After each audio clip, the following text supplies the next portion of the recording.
The Necrons are among the most advanced and horrifying factions in the 40k universe. Immortal and ancient, the Necrons march forth from their tomb worlds to reclaim a galaxy they see as infested with vermin, and that rightfully belongs to them. With arcane technology and weapons at their disposal, and resurrecting machine bodies, the innumerable hordes of the Necrons are a force to be feared in Warhammer lore and on the tabletop. What if I told you the Necrons have the power of literal gods on their side? These beings, even more ancient than the Necrons themselves, are known as C'tan. Who are they?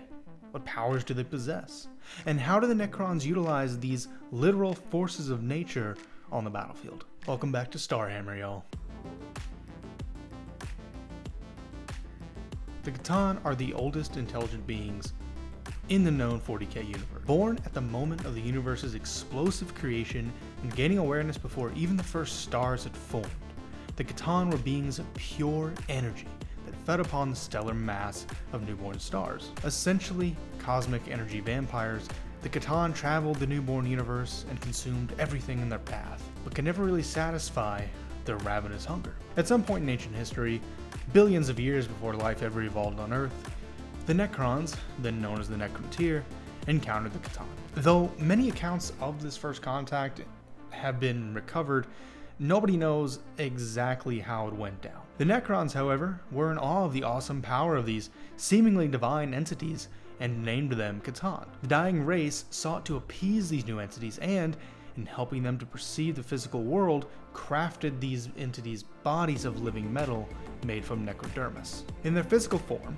the C'tan could experience more than they ever could before. Now, able to perceive the life energies of organics like the Necrontyr, the C'tan found a new hunger that was even more voracious than their hunger for stars. With this in mind, the C'tan, known by his own kind as the Deceiver, was granted an audience with Sarek, the Silent King. He wove a tale of a humiliating defeat that his people had suffered by the same foes the Necrons currently fought, a similarly arcane race like the C'tan, known as the Old Ones. The Deceiver told the Silent King that the C'tan had spread themselves out over the stars and awaited the day when a powerful ally would emerge that would help them eradicate their old foes. In exchange for their assistance, the C'tan promised that his brethren would grant the Necrons the unity and life their race so desperately craved. The only price was their assistance in destroying their mutual enemy, and these gifts would be bestowed freely upon a respected and valued ally.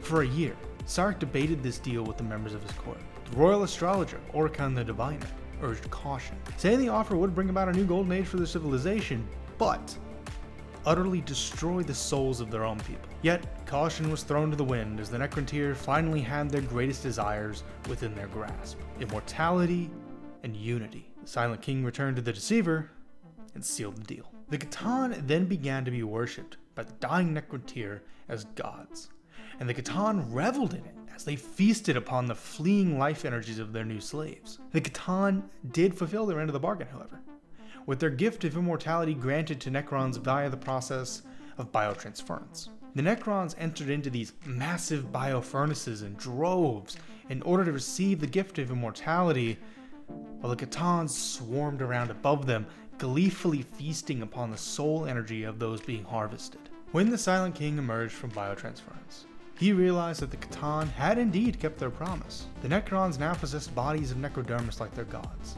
The Silent King and his pharaons were able to exert total control over their people, but an emptiness gnawed at him.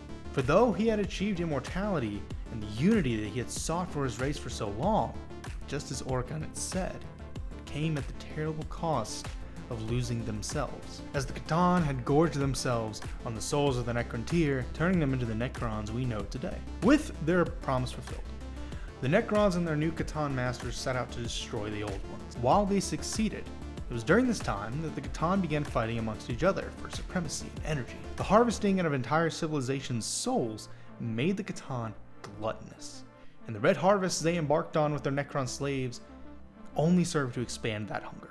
Now, the Silent King had been biding his time during the war in heaven against the Old Ones, waiting on the perfect moment to lead his people against the C'tan and exact their revenge for stealing away their individuality, their love, their memories, and their souls. Once the Old Ones were utterly defeated, the C'tan had no time to revel in their victory. The finest cryptex the Necrons could muster developed terrifying weapons so powerful that even the Catan could not withstand them. Though it cost millions upon millions of Necron lives, including the entire ruling Triarch, save the Silent King himself, the Catan were eventually defeated. But the Catan were literal forces of nature, starspawn that were part of the very fabric of the universe, and so could not be destroyed outright. To compensate for this, Zarek had the Catan broken into many shards, each only possessing a small fraction of the Catan's godlike powers, and is locked away in a transdimensional Tesseract vault until the Necrons have need of their awesome power on the battlefield.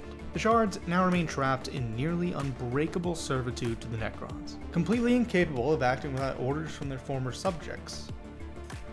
Should one manage to rebel, control protocols are automatically activated, and the shard is whisked back into its vault. Despite the risk of escape being very, very low and next to zero, the chance is still there. The Necrons only unleash a Catan shard in the most dire of circumstances, in order to mitigate the opportunities a shard has to escape its bindings. Despite being in a severely weakened state, the shards still possess divine-like powers, and splintered memories of the whole being they used to be. The even scarier part is that only 2 shards have been encountered by the Imperium on the battlefield, those of Asgarad the Nightbringer and Mephitron the Deceiver. It is rumored that there are more Catan roaming the galaxy, but recovered data on them is spotty at best, and there's no way to know if 1 or 100 Catan survived the Necron rebellion. Reports of Catan-like beings can occasionally be found, but none have yet to be confirmed. And there you have it, folks. Some of you may know, Necrons are one of the 3 40k armies I run on the tabletop. Recently, just completed my Catan units, and after seeing them in action on the board and imagining that awesome power in my head, like during the battle, I really needed to make a little video to get y'all as excited about them as I am.